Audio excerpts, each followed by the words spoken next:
الحمد لله رب العالمين أشهد أن لا إله إلا الله وحده لا شريك له وأشهد أن سيدنا وحبيبنا وسندنا ومولانا محمد صلى الله تبارك وتعالى عليه وعلى آله وأصحابه وبارك وسلم. أما بعد فأعوذ بالله من الشيطان الرجيم. بسم الله الرحمن الرحيم.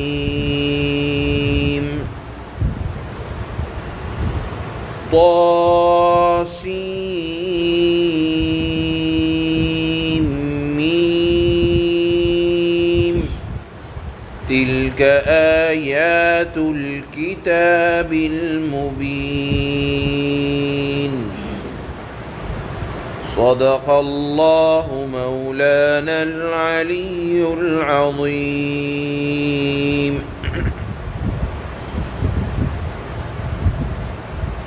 یہ سورہ شعراء کہلاتی ہے. یہاں سے 5ویں منزل کا آغاز ہے. یہ سورت قرآن کریم کی ترتیب کے اعتبار سے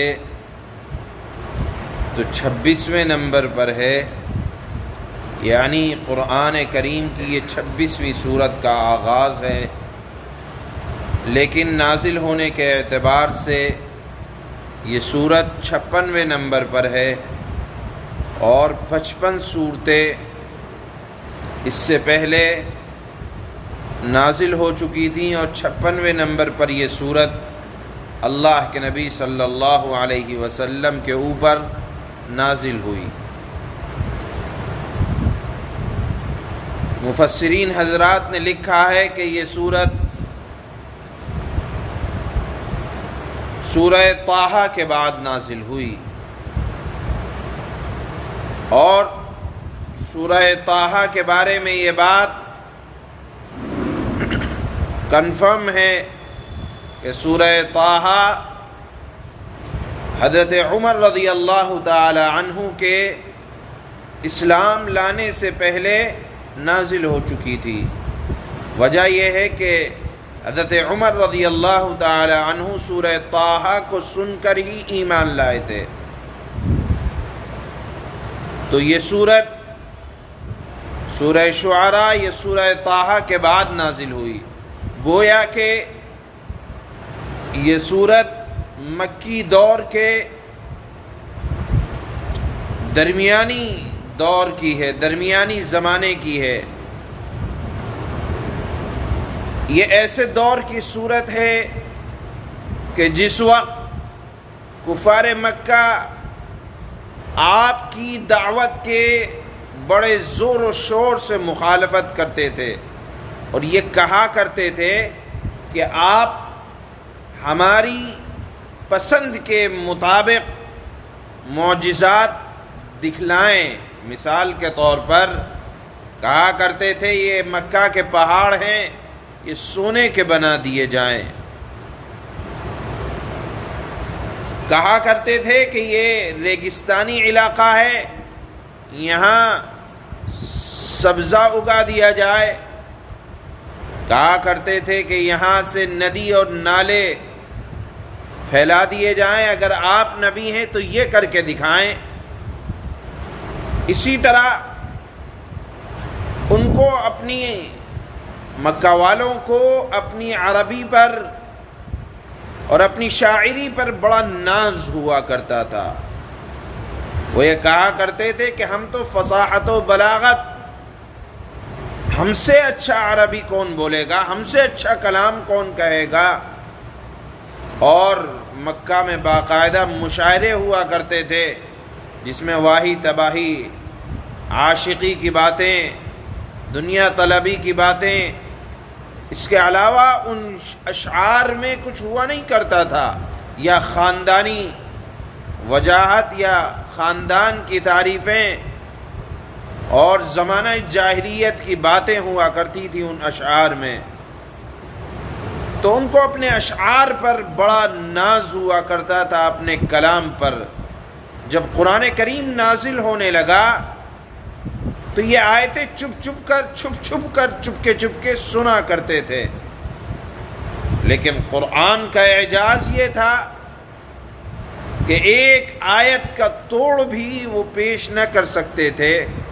تو آپ صلی اللہ علیہ وسلم کو یا تو کاہن کہہ دیا کرتے تھے کہ یہ تو شیطانوں سے سیکھ کر العیاذ باللہ یہ بنا کر پیش کرتے ہیں، یا آپ کو شاعر کہا کرتے تھے۔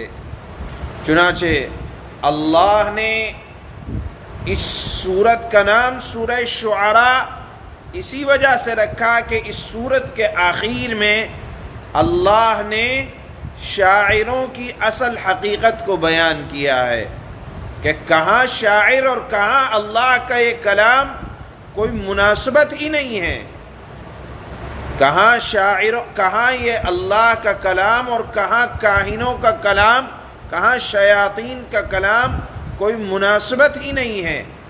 اللہ نے اس سورت کے بالکل اخیر میں شعراء کے بارے میں بیان کیا کہ وہ تو خواہش پرستی، نفس پرستی کی باتیں کرتے ہیں، اس کو قرآن سے کیا مناسبت۔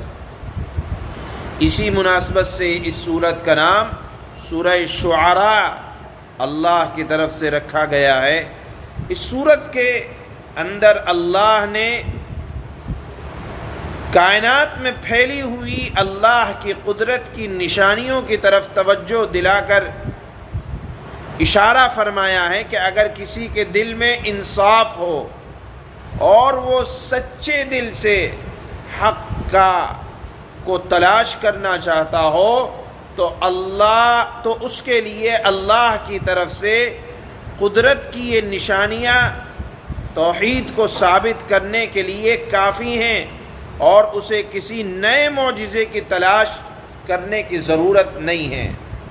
دیکھیے اللہ کا دستور اور طریقہ یہ رہا ہے کہ جب گزشتہ اقوام نے اپنے من پسندیدہ معجزات کو نبیوں سے فرمائش کر کے مانگا اور اس کے بعد ایمان نہیں لائے، تو اللہ کا دستور یہ رہا ہے کہ اس کے بعد عذاب پکا آیا ہے کہ اگر منہ مانگے معجزات پر بھی ایمان نہ لایا جائے تو اللہ کی طرف سے قوموں کو ہلاک کر دیا گیا ہے۔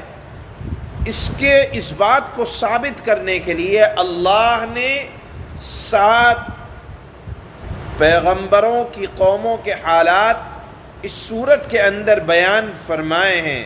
پچھلے انبیاء کرام اور ان کی امتوں کے واقعات بیان کر کے سنائے گئے ہیں کہ ان قوموں نے جو معجزات مانگے تھے اللہ نے انہیں وہی معجزات دکھائے، لیکن وہ پھر بھی نہ مانے، جس کے نتیجے میں اللہ کی طرف سے عذاب آیا اور انہیں عذاب کا سامنا کرنا پڑا، کیونکہ اللہ کا طریقہ اور سنت یہ ہے کہ جب منہ مانگے معجزات دیکھنے کے باوجود کوئی قوم ایمان نہیں لاتی تو اللہ اسے ہلاک کر دیا کرتے ہیں۔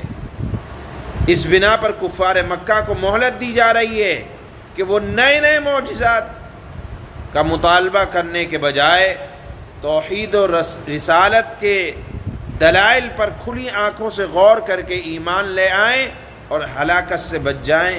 آپ اس میں پڑھیں گے اور سنیں گے کہ اللہ نے 7 پیغمبروں کی قوموں کے حالات کو بیان فرمایا ہے۔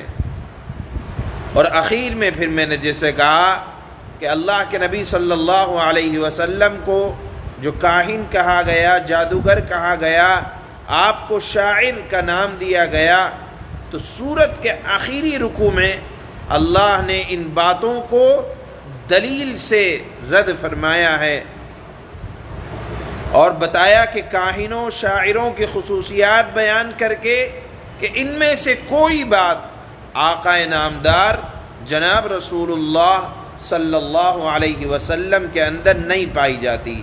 تو یہ سورہ شعراء کا میں نے آپ حضرات کے سامنے خود تمہید کے طور پر، خلاصے کے طور پر اس کے تمام مضامین کے اوپر روشنی ڈالی ہے۔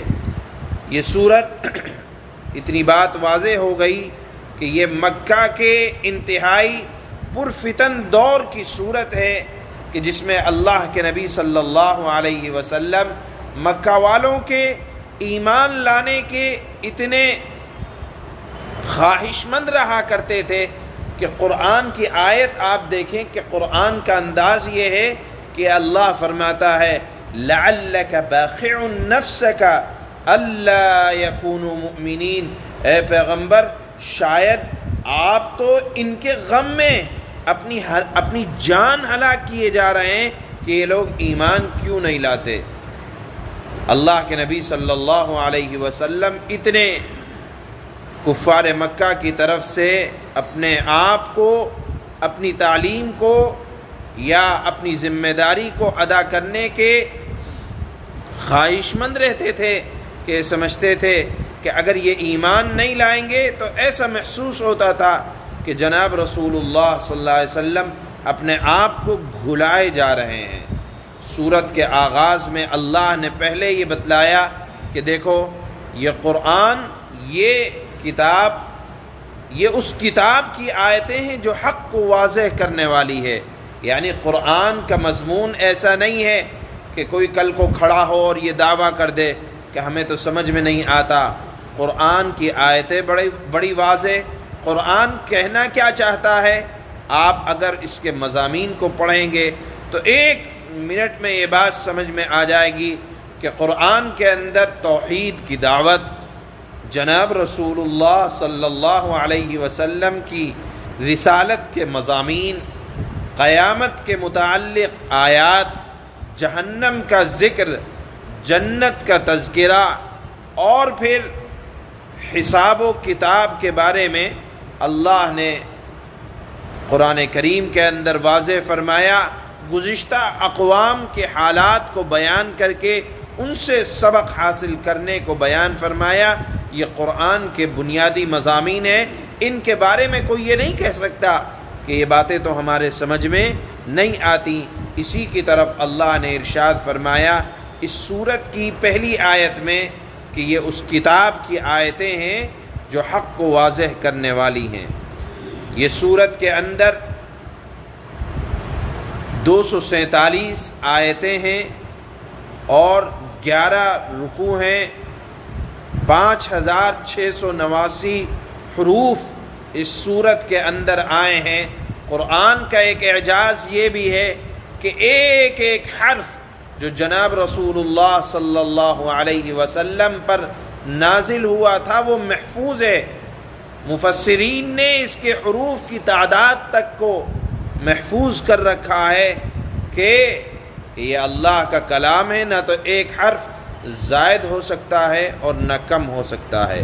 اس سورت کے شروع میں اللہ نے اس سورت کا آغاز بھی حروف مقطعات سے کروایا ہے۔ حروف مقطعات وہ حروف کہلاتے ہیں جن کو الگ الگ کر کے پڑھا جاتا ہے، اور حروف مقطعات کے بارے میں آتا ہے کہ یہ اللہ کے رازوں میں سے ایک راز ہے، اس کا معنی اللہ ہی بہتر جانتے ہیں، یا اگر اللہ نے جناب رسول اللہ صلی اللہ علیہ وسلم کو بتلایا ہو تو اللہ کے نبی بہتر جانتے ہیں۔ یہ بھی ایک طرح کے قرآن کریم کے اعجازات میں سے ایک اعجاز ہے کہ کوئی یہ دعویٰ نہیں کر سکتا کہ میں اللہ کے کلام کو مکمل طور پر میں نے اس کا حق ادا کر دیا۔